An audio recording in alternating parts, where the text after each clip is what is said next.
right now, how high or how tall from the ground to the top is the monument? Okay, right now it's about 22 feet.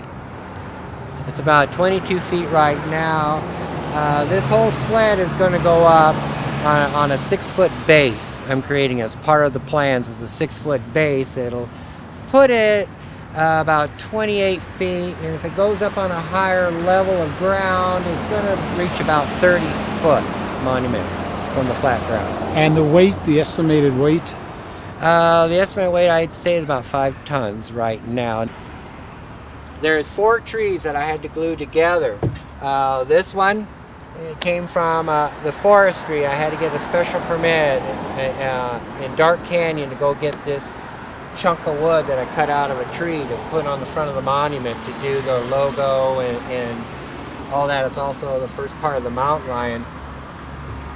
This chunk of wood right here is a piece of the Lovekin tree that I had to use. Of course, they were cut way too short. This is no monument size, but you know, supposedly I needed to use that. Here's some of the Gorilla Glue that I used to glue these together. It took a case of Gorilla Glue each time I put a piece together in about 2 weeks. So all those markings, those brown markings? This is all Gorilla Glue. Now, the reason why... How many tubes did you wind up using?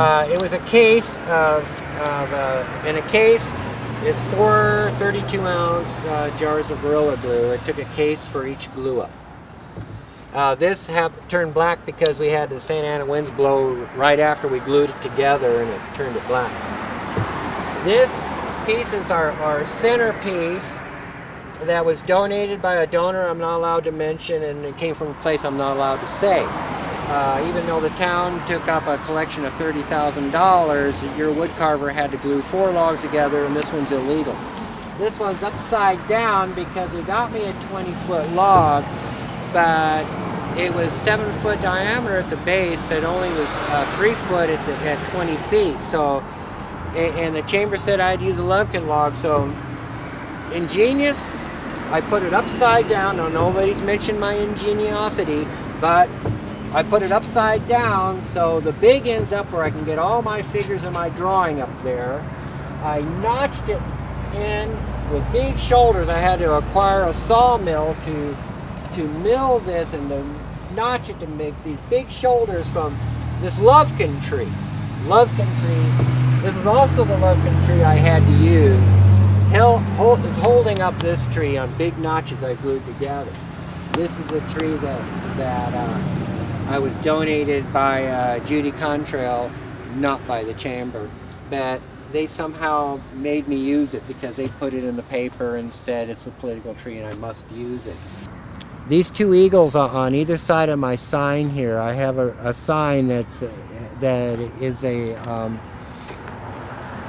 is my statement back to the paper for what they write, because they won't interview me. The newspaper will not interview me. Idyllwild has a community-supported monument.